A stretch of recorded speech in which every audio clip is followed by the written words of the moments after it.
धाराशिवमध्ये पूरग्रस्त भागाच्या पाहणीनंतर संवाद साधताना अजित पवार ग्रामस्थावर भडकले। गावकऱ्यांना कर्जमाफीची मागणी केल्यानंतर लाडकी बहीणसह इतर योजनांचा उल्लेख करत अजित पवारांचा संताप।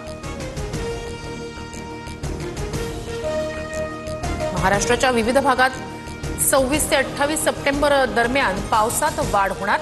दक्षिण मराठवाडा आणि मध्य महाराष्ट्रासह कोकणातील घाट परिसरात नद्यांना पूर येण्याची शक्यता।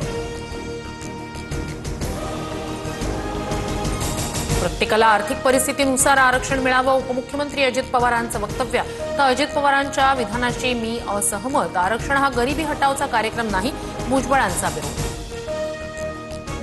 एकनाथ खडसेंचे जावई प्रांजल खेवलकरांना जामीन। पुणे पार्टी प्रकरणात अटक झाल्यानंतर आता पुणे सत्र न्यायालयाकडून जामीन मंजूर। खडसे कुटुंबाला बदनाम करण्याचा हा डाव होता का, एकनाथ खडसेंचा सवाल।